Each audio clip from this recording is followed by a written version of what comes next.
Habakkuk should not take long either.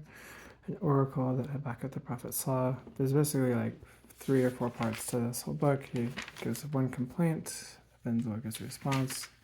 A second complaint, the Lord gives a response.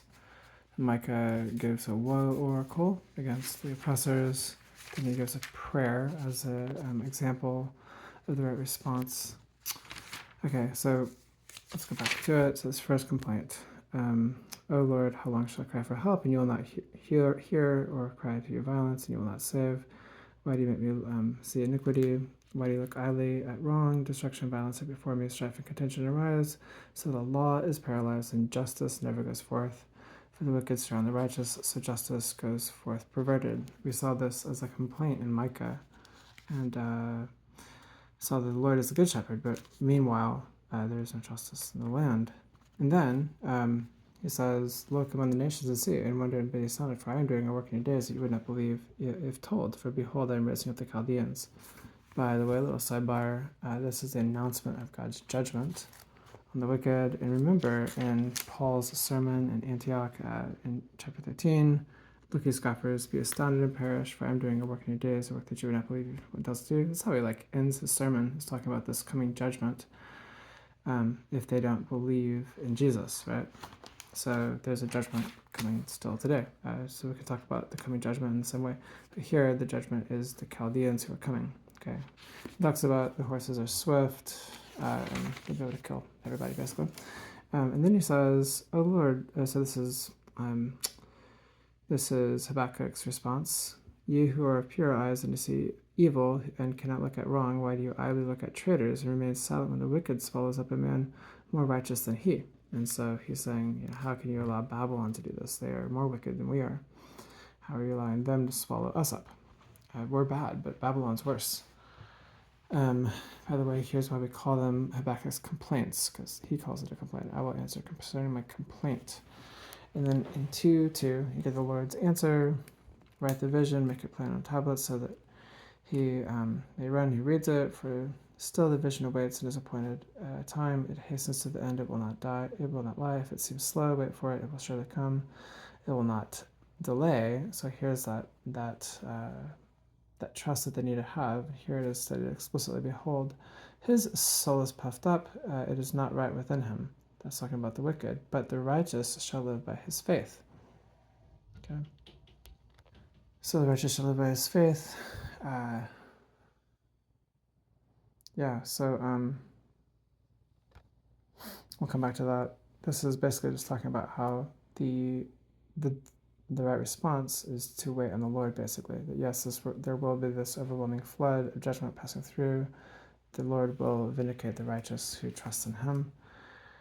Let's just talk about this. So Paul in Hebrews and quite a few New Testament places actually mention this verse and build theologies off of it. If you remember, Romans actually talks about the righteous are those of faith. So Abraham believed and it was counted to him as righteousness. So he's mostly establishing the fact that he who through faith is righteous shall live. And what's going on here is that Paul is drawing out the underlying theology at work here with Habakkuk. Habakkuk has the same theology. The thing at work in that life of the righteous is faith. So he is still righteous by faith, right?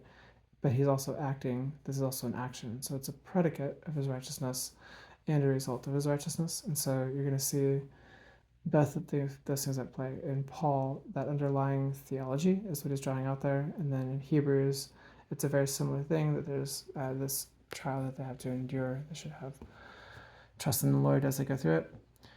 Then after you see this response that the righteous should have, then you get this poem from Habakkuk, and it's got 5 woes, and each of them are difficult to tell if he's talking about the oppressors as Babylon or as Israel.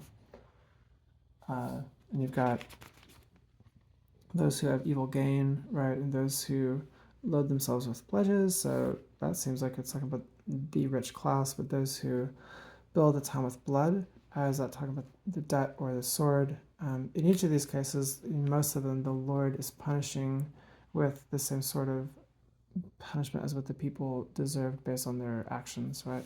So, Lux Talionis again. Woe to him who makes his neighbors drink in order to gaze at their nakedness. You will instead have your fill of shame instead of glory. So there's the judgment is similar to their crime. All right. The Lord's cup is in his right hand. There's another one. So they were making their neighbors drunk. The Lord will make them drunk with this judgment. The Lord is in his holy temple. Let all the earth keep silence before him. This is maybe a reference to the fact that the idols themselves are also silent. They can't really do anything. A silent stone, right? Maybe pulling out of that. But it's also a fitting way to end the section here of woes that the Lord in the end will be vindicated. And then you see here's a poem of Habakkuk. Obviously, we've seen here this judgment passing through, and so he says, how can you do this? But then his response here is one of trust. In wrath, remember mercy, the kindness and severity of God, remember. And then notice here that he says, so he then is hymning God's warrior nature again. You went out for the salvation of your people. You crushed the head of the house of the wicked. You pierced with his own arrows the heads of his warriors. So there's that theme of crushing the seed of the serpent's head. In this poem here, I hear it, my body trembles, will score for the sound, brought no interest into my bones, my legs tremble beneath me. Yet I will quietly wait for the day of trouble to come upon the people who invade us. By the way, that's probably talking about Medes. The Medes who did conquer Babylon. Though the fig tree should not blossom, nor fruit be on the vines, the produce of the olive fail, yet I will rejoice in the Lord. I will take joy in the God of my salvation.